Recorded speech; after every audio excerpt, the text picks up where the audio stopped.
Good day everybody, this is Vic from VDrive bringing it to you 2026 Toyota Tundra Platinum with the 1794 edition.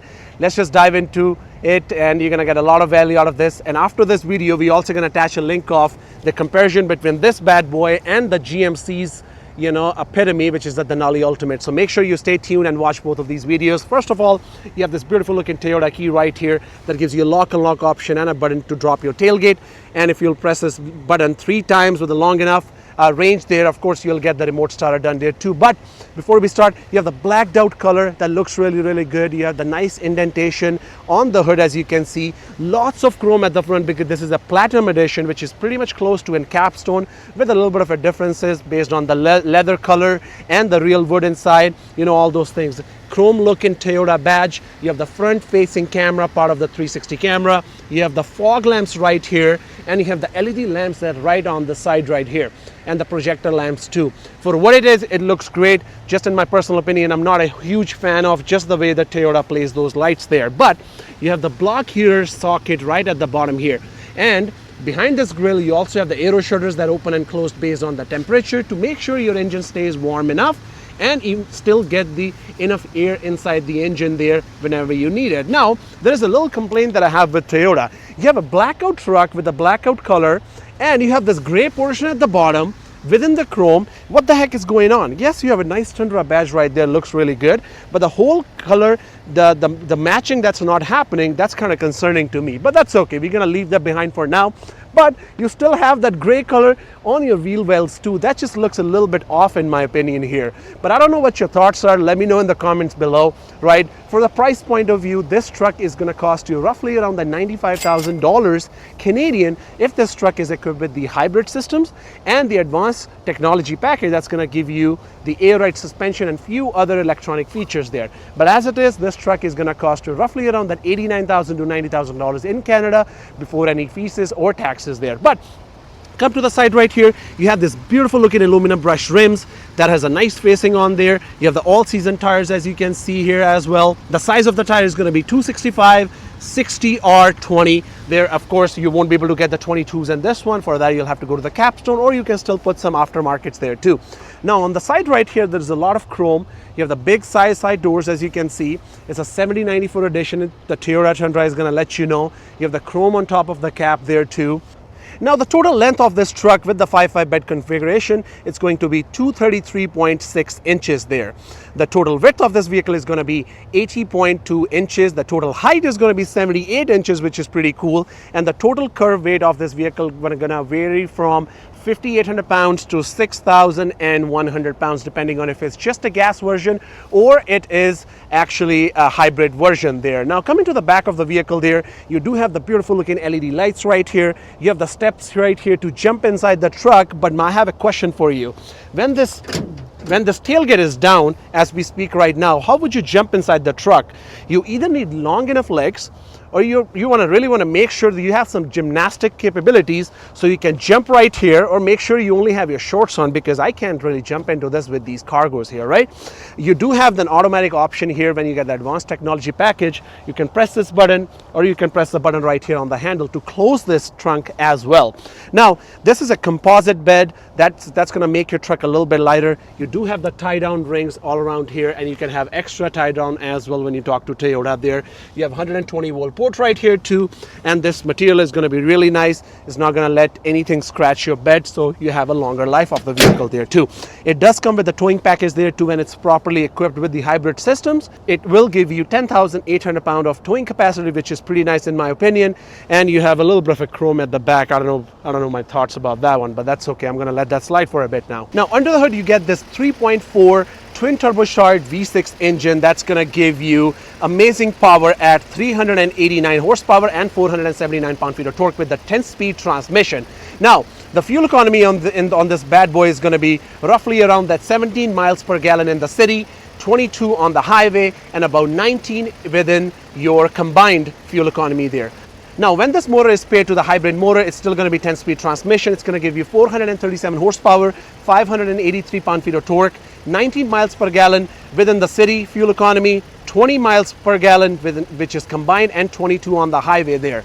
Now, with this truck configuration is also going to give you 122 liters of fuel tank capacity. Doesn't matter if you go with the hybrid or you go with the gas, which is pretty cool. So depending on where you live and how much of a how much of a travel that you do, you will have enough fuel that you can carry on board.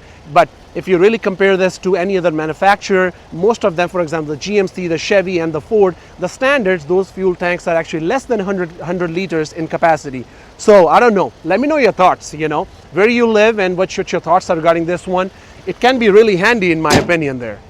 Now let's get to the interior of this vehicle here. You have the beautiful looking brown leather seats, as you can see, with the two-tone with the gray in the middle right here. These seats are heated, cooled, and it will massage you. And the best portion that I love about this one is you actually have this button right here to give you extra support for the underneath of your hamstring here too. So depending who you are and how tall you are, it can really be handy. You do have your nice two-tone leather right here too, aluminum plating in between. You have the real wood right here too, memory sealing, all that kind of stuff, and lots of plastic just to make this truck a little bit lighter.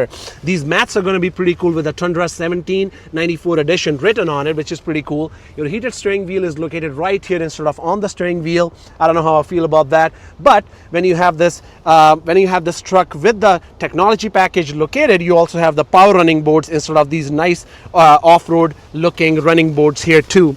Now coming inside, you have the leather wrap steering wheel here. You have the heads-up display there, and you have this massive touchscreen with the Apple CarPlay and Auto inbuilt Wi-Fi as well, and you have inbuilt navigation there too.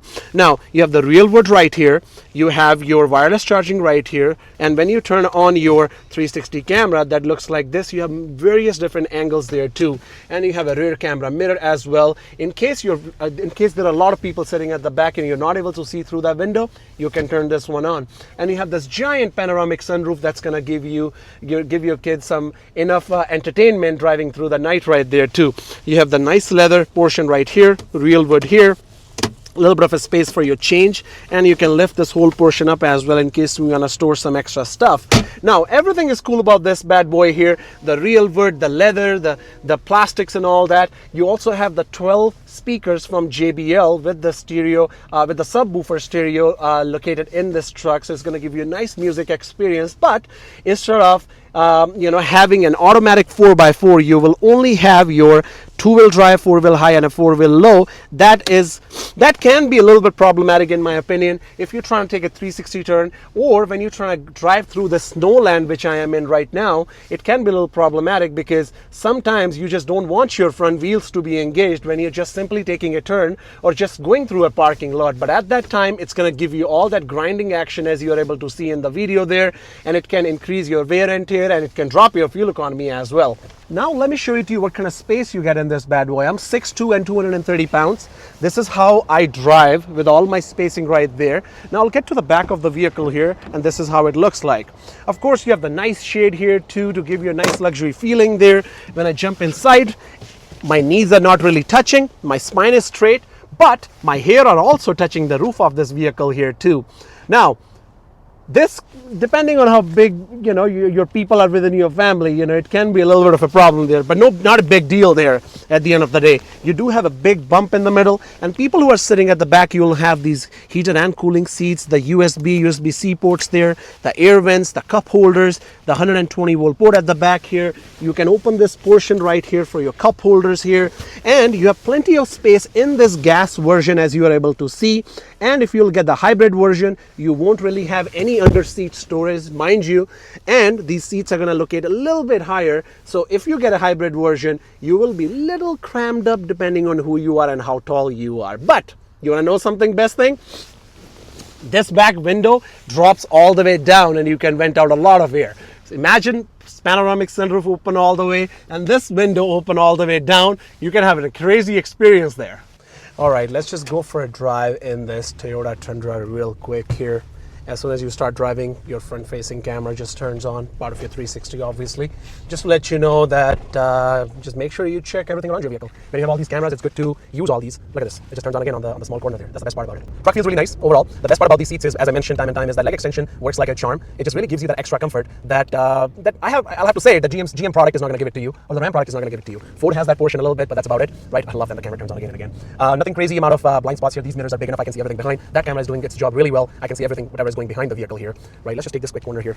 And I'm still in two-wheel drive, by the way. The weather is really cool today. It's about 3 to 4 degrees positive in Edmonton, so there is no chance of black ice or snow on the road, so I can really have a little bit of fun. There you go.